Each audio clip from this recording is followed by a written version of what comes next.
This video presents declassified and licensed material of the Global Institute of Logic and Cybernetics.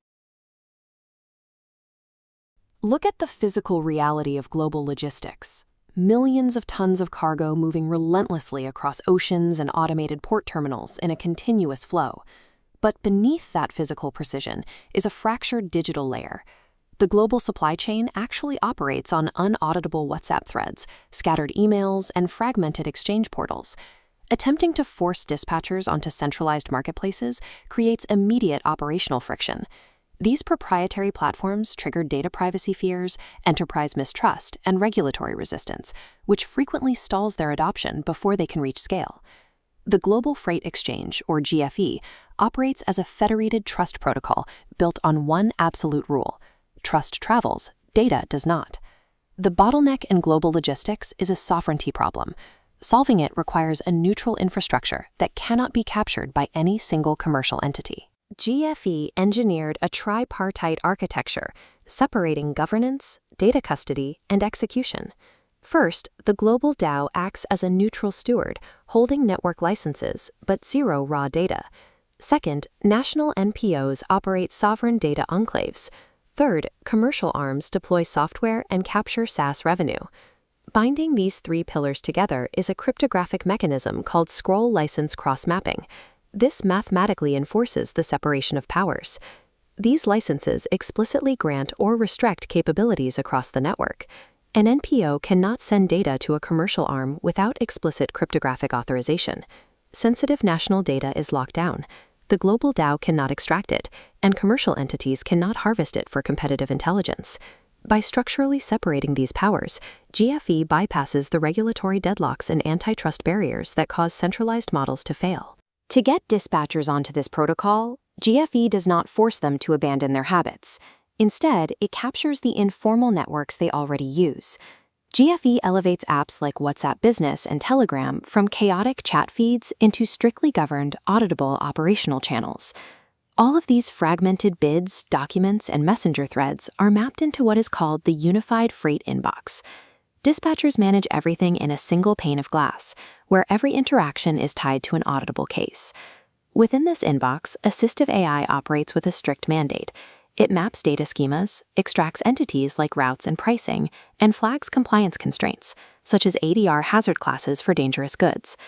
This brings us to the AI liability invariant. The AI is absolutely forbidden from executing autonomous market actions, committing to prices, or booking loads. The AI drafts a response, but execution hits a hard stop.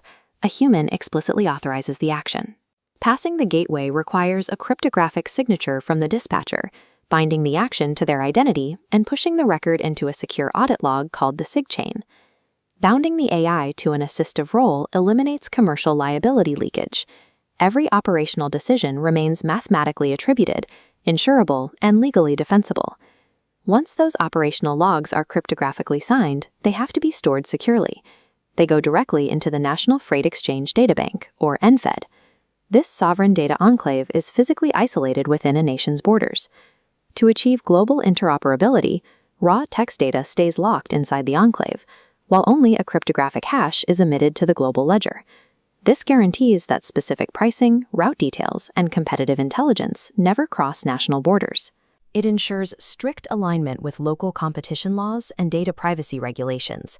This architecture also solves the government interaction layer. Authorities need compliance data, but giving them full database visibility creates massive surveillance risks. GFE solves this through a read-only Gov-Evidence API for customs officials.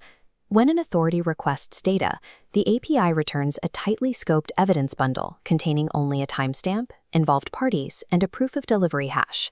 The broader database of private communication remains completely inaccessible, making mass surveillance architecturally impossible. This business-to-government evidence architecture fulfills the exact compliance data requirements of the EU's paperless freight mandates while maintaining total industry secrecy. The theoretical architecture is complete.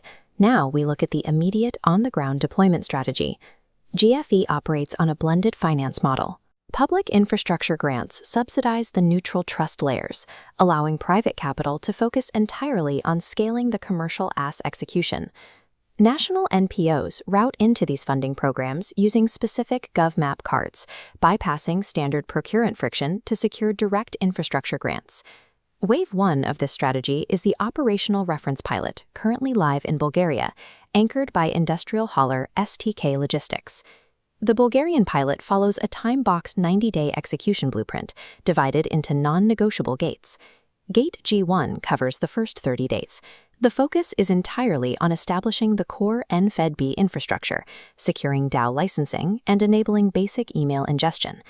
By month 2, the Messenger Orchestrator goes live. The first premium niche kernel, the Reefer cold chain module, is deployed to enforce complex temperature compliance. Day 90 is Gate G3, the commercial conversion gate. The pilot must demonstrate a 40% reduction in dispatcher time spent, triggering the mandatory transition to paid pro billing. This strict execution guarantees that the system proves its real-world operational value, commercial viability, and evidence generation capability before any cross-border scaling occurs.